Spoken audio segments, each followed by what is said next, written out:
Okay, chances are you've clicked onto this video because you picked Thor, flown straight into a fight, and instantly died. We've all been there, so don't worry, but if that is the case, this video is definitely for you. I've been playing Thor consistently since Marvel Rivals came out, and he's one of those underrated gems that when used at a high level, he's seriously hard to beat. As of Season 5.5, he's easily the best he's ever been. Today I'll be breaking down his abilities, his ideal playstyle, the Thor mindset if you will, and also give you some really great advanced techniques that will instantly make you much better, even if you only use a couple of them. Please forgive my keyboard sounds and my poor mic quality. I am working on it, but with that out of the way, if you like the content then like and subscribe. Let's get into the guide. The first thing you gotta know about Thor before I start showcasing anything is a really cool technique. So you hold Shift, charge, U-turn, switch to Emma Frost. First thing we've got, this is primary attack, Mjolnir Bash. It's pretty simple really, it's basically just short range, melee. Okay, DPS. Basically like the same as Black Panther or something. It does have more to it, but we'll go onto that a bit later. The second thing I want to talk about is his passive, Thor Force. So a lot of people think it's a lot more complicated than it actually is. It's quite simple when you actually break it down and talk about it. So essentially Thor will have 3 hammers just in the middle under my crosshair there. Every time you use Storm Surge or the Awakening Rune, he will consume Thor Force. Consuming Thor Force will grant Thor 75 bonus health, which is really helpful. And there are lots of different ways that you can get back Thor Force, but as you can see, every 5 seconds it will generate 1 hammer. Whenever you use an ability that would consume Thor Force, so for example the Storm Surge, your hammer will gain a lightning aura around it. It's pretty easy to notice, and that lasts 5 seconds itself. If you hit an enemy within that 5 seconds, you will get your Thor Force back. First actual ability is the hammer throw, right? So really simple. It's got like 23 meters in range, roughly. Yeah, 23 meters in range. It is very helpful. This ability was not very good for a long time because it actually consumed a Thor Force. Our adversaries now, gather. actually, if you notice, it gives a Thor Force, and that's not just because my my hammer had a lightning aura around it. It gives a Thor Force. Like either way, it's very helpful. It's also good for some combos and cat animation cancelling. My hammer fell, and so of did course, you. Thor doesn't have like crazy damage when he's not in his Awakening Rune form, but it's good just to have, you know. It's quite a nice time to kill. And what a lot of people don't know is, obviously, when you throw it, you notice it returns to you just like that. But it does hit people on the way back, which does generate you a Thor Force. What on earth? Hits people on the way back, which does half the damage, but it will still generate a Thor Force and hit the enemy. So, and that one hammer of Thor Force will come in very clutch, because obviously using it gives you more bonus health. It has a pretty generous cooldown for the ability. I think it's like 7 seconds, but actually in reality it's 5 or 4 because you actually take the time to get it back, and you'll notice that even after I've got it in my hand, it still doesn't like stop until Thor's animation where he goes back to his normal standing pose stops. I explained that poorly. You'll notice that when I throw the hammer, until Thor goes completely back to his normal like standing pose, the cooldown won't start. So it's quite generous, especially since abilities like the Awakening Rune last 5 seconds, which takes up all of that. Very good ability, really nice, very useful. Next is his Storm Surge. You tap left shift if you're on PC, and there's a short dash in front, wherever he's facing. It used to only do it straight forward and you couldn't move it, but now, as of Season 5.5, you can choose where it goes, which is very helpful. I'll talk a lot more about that later on because you can do some crazy stuff with that. It's really fun. I've had a lot of fun with it. But you'll notice if you charge it, he will actually... It'll increase in power and range by a lot. However, it'll slow him down quite a lot while you're charging it. And you'll notice that even after I finish the animation, it'll slow me down for a little bit after. Thor's got weird animations. It's so confusing. Of course, this ability does consume a Thor force. But again, you can just hit them, get it back as long as Mjolnir has its aura on it. So at full charge, it looks a bit like that. Very, very far. Really, really good for engaging in battles, but also finishing enemies off. So because it also cancels the animation. Good for taking enemies away from the team. Okay, so the next ability is his Lightning Realm. It seems pretty simple. Lightning confinement. Looks like it doesn't really do anything, and it's got a pretty long cooldown. But this ability is really helpful in a number of ways. You'll notice when I use Awakening Rune, obviously that's 2 hammers down. My power grows. Oh look, they're back. So for every enemy that when you use your Lightning Realm, for every enemy that is initially inside of it, not enemies that come into it later, every enemy that is initially in the radius, it'll grant you 1 hammer of Thor Force, which, because he only has 3 hammers max, you can usually just get away with using it on 1 person and it'll do the job just fine. When an enemy leaves the cage, they will take a bit of damage. Doesn't seem like too much, but you know, with Thor, every little bit of damage helps for sure. And it's good for starting engagements like dives. You can just slow down, take it out, do something like that. They will always, like, say you're running after a Lunar Snow, you manage to get up to them, use the Lightning Realm. They will always try and leave it no matter what, because they're running away from you. You know, you're a massive, beefy 600 HP Thor.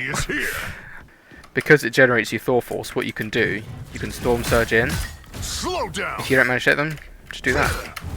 Or, even, Mjolnir strikes a heavy blow. you could start the fight with Awakening Rune, and then use your Lightning Realm. So do all this. Oh, I'm going to end it early. Do that again. You got it again. I will go a lot more into depth on how to keep Awakening Rune up constantly. Like, literally, you can have it available all the time as long as you are timing and managing your Thor Force correctly. Like, really, I can't state how important it is that you manage your Thor Force. Okay, it is really the bread and butter of his kit. Obviously, like, that's his whole point. The enemy is here. It is so important that you manage this correctly and don't waste each hammer. His final ability, aside from his ultimate, Lightning Rune. This is how you are going to want to play Thor now if you want to get value out of him. Okay, so it takes all of your Thor Force, and he will enter this sort of awakened state where he gets rid of his hammer, and he starts to use ranged attacks. Awaken the rage of battle. It's a bit like this. It doesn't really look like it, because it kind of looks like they disappear after a while. It'll hit from this range, even if it is a bit delayed.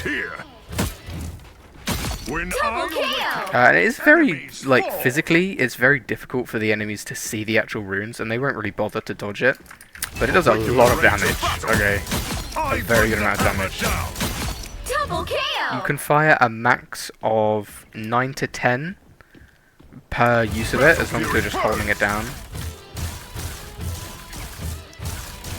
It's very efficient. Also, a little bonus it does, if you're standing close to an enemy, does a little bit of damage just on contact. It doesn't look like a huge amount when you're actually doing it, but that's about a third of this little bot's HP, including the fact that you're constantly laying into them. That's pretty good. Again, with Thor, every bit of damage helps. Another really unique thing about the Awakening Rune is it does take up 3 of your Thor Force hammers, but actually as soon as you leave the Awakening Rune state, it will give you back 1 hammer for free, right? And because it's an ability that consumes Thor Force, it will give you back a hammer upon striking an enemy. Like, it'll give you the lightning aura. The wrath of Asgard. So look at that, I'm already back to 2.5. That's 3. Right. And that is great. That is really, really good. Final thing to talk about is his ult, where he will leap into the sky with a huge grand, like, slam on the enemies, dealing a bit of damage over time at the beginning, and then this big hit of damage at the very end. It is good. It applies pressure, you know. Pretty easy to dodge, to be honest. I will talk about how I use this personally and get value out of it a bit later in the advanced techniques section. Just under half of a group's health currently. He must have like 1 health left. That's crazy. But obviously, it will one-shot like squishy characters like Luna Snow and Mantis. There's one more ability which I want to quickly talk to you about. I don't know how long it'll be here for because it is a team up and they tend to Our adversaries gather. go away in a rotation. But essentially, if you have an Angela in your team, Thor will gain a 5th ability called Thunderstrike Pike, where it will shoot a spear projectile that you can then leap to. For every enemy that you hit, Thor will gain 1 Thor Force. And it's every enemy you hit with the initial strike, so this. Not the leap after. Personally, I don't use this to engage in fights. It can be used for that, it's probably intended for that use. But I actually use this like as movement, so something like that. Yeah, I use it for movement mainly. It does have like insane range, like I could shoot it all the way up there. Obviously, I can't leap to that. Our adversaries gather. Unless I get close to it. So the range of the initial projectile is infinite. However, you need to be a certain distance to actually leap to it, understandably. Although what I found is obviously shoot it super far, use this, then most of the time you just be able to leap through it from there. Okay, so the next few things I want to talk about are some more advanced techniques that they will literally like multiply your damage by 3 or 4. It's really, really crucial that you know these. So the first thing I'm going to teach you is arguably the most important one. It's how to have Thor in his awakening rune state constantly. Okay, and I mean constantly. There's only even if you're doing it a little bit wrong, there's only a little bit of downtime. So I've turned on my cooldown despite being in the practice range just to prove it. Okay. So I do all these. Use that all up. Mjolnir Bash. And because it was an ability that consumed a Thor Force, it gave me the lightning aura on my hammer, meaning I could get Thor Force back. Okay? Just to repeat. Awakening Rune. And then in whatever order you like. Primary attack. And hammer throw. So you can do the hammer throw first if you like. If they're a bit further away, you can then do your normal attack. Hell, even if they are a bit further away, hammer throw, do that, hit them again. Okay, and even then, it'll still be pretty good. And if you manage to somehow miss your hammer throw, it's pretty hard to miss, don't worry. You will likely like hit your enemies. If you do somehow miss it, just pop an awakening rune, you'll be good to go. So a bit sped up, it looks something like this. Awaken fury and smite the foe! Another foe vanquished! The wrath of Asgard!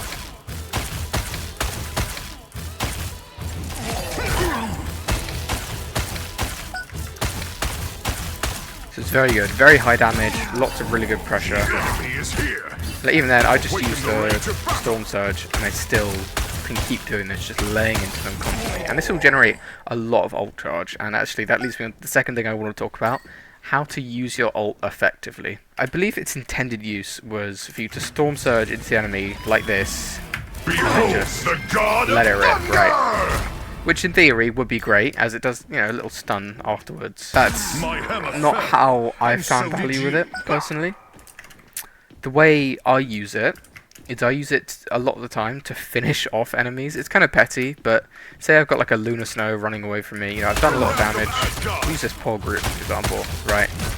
I've used up all my cooldowns. They're running away. I just use this because they can't escape it, right? Because it's got quite a big area. It's got quite a big AoE. It's very hard to escape.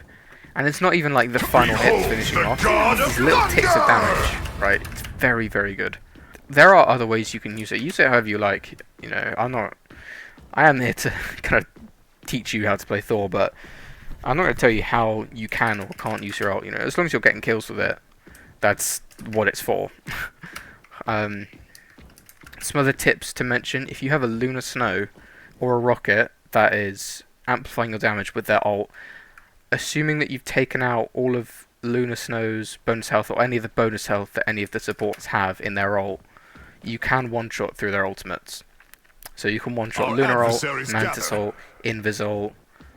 It's insane. It's really, really good. But you need to have that damage boost. Another thing that I want to mention, because I see so many Thors making this mistake, unless you're going like over or under a bridge or there's something in your way, never descend or ascend.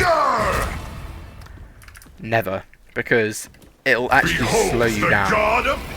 It doesn't look like it slows you down much. But when you've got a healer or something that's running away, and Luna's just... because Luna has like increased movement speed for whatever reason. When they're running away, that little bit of speed that you lose, it'll just ruin your ult. And because you can't move more, you can't increase your movement speed at all in Thor's ult.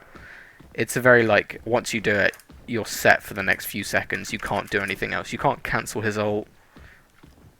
He is like CC immune during the ult, obviously. Some things that Thor's ult are blocked by: group walls, any shields, so Cap shield, Strange shield, Emma shield, Angela, Mag, both his bubble and his shield, obviously. And Invis can also block. And it's been made a lot easier for her to block because she can now block herself. Which is really annoying. But yeah. The next thing I want to talk about is the Storm Surge and how you can use it really well in this new season. You can change the direction of it, but as you know from using it, when you use it, it sort of grabs the enemy and they can't do anything about it. Okay, they have to go where you're going. You can use this and kidnap the enemy and send them to a backline. It's so good. It's so good. It builds up so much pressure, and yeah, especially if it's a tank like Groot, right?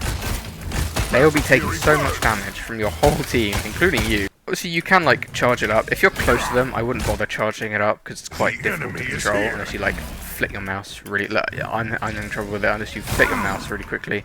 I actually, honestly, a lot of the time just recommend tapping it and then doing it. It'll take some practice, but just like 2 or 3 minutes in the practice range against like a group like I am now. Even a tap, you know, it's very, very effective. And when you do it, it's so satisfying. You do so much damage. And that is sort of just how you play Thor now. Try and kidnap as if you're Wolverine, and once you kidnap them, Awakening Rune. And then, obviously, you can Awakening Rune infinitely. Thor does have a lot of counters. He has a lot of characters that he's good against, but for Vanguard, he is countered quite a lot by Emma Frost, who can not only drain his health like that very easily, but also he's very easily grabbed by something like that, you know. He doesn't have a shield, he can't block this, he can't block Pearl, so he has to use his abilities to move out of the way. It's quite frustrating, it happens quite a lot to me. Obviously, damage like this is just crazy. I mean, yeah, Emma Frost counters most tanks, but especially Thor. For tanks that he counters specifically, there is only one most of them, not most of them, but quite a lot of them, like Strange, he can just Storm Surge through his shield, and he can cancel his ult with it. Thor unfortunately also gets countered by the Thing a lot, just I'm because actually the strongest one he can't be there moved by is. Storm Surge. There is an upside to bigger tanks like Groot, Venom, Penny, Thing, even another Thor, right? They're very big, so it's very easy to get value and ult charge damage off Awakening Ring. Very easy to hit other enemies. He also somewhat counters Groot, to be honest, because, like, realistically, what can Groot do when he's kidnapped? Exiled from Asgard as a youth. Like, place a wall, Now, Thor can just I go would over lay that down really my easily. life to save it. Yeah. For DPS, most of it, to be honest, a lot of the DPS roster counters him.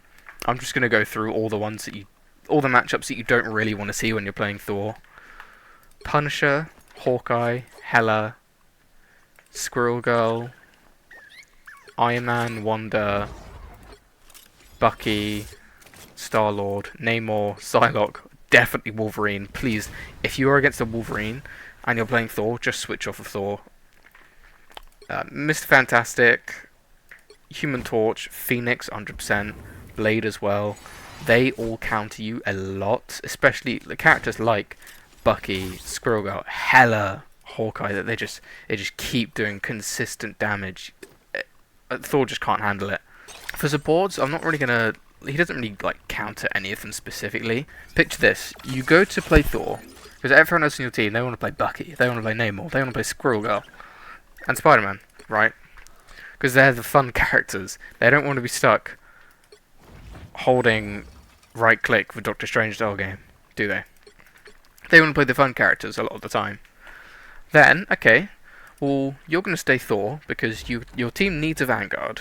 You can't just have all DPS. You need to have a vanguard, and no one else is going to volunteer because, let's just be real here, vanguard is the most boring role to play, and the most difficult in my opinion. But yeah, that's for another discussion. The DPS, if they do miraculously switch off, they will then go to someone like Ultron or Adam.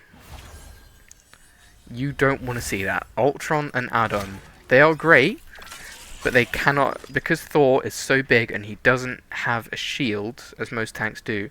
You really can't. They can't sustain Thor at all. You want characters like Invis, Luna Snow, Cloak and Dagger, even Jeff, Rocket, Gambit, he's really good. Loki, I mean, he's his brother, it makes sense. Mantis, maybe. But, yeah, unless, obviously, if they're like a third healer or something, that's great. Have an Ultron, they drone you, while you also have a Luna and a Cloak and Dagger, that's fine, that's great. But if you just have an Ultron and then like a Rocket or a Mantis, you're really not getting the heals that you need. You need to constantly have like an Invis focused on healing you, a Jeff constantly bubbling you when he can, You wouldn't really need to worry about it that often because Invisible Woman, Gambit and Luna Snow are very widely played supports because they're so good.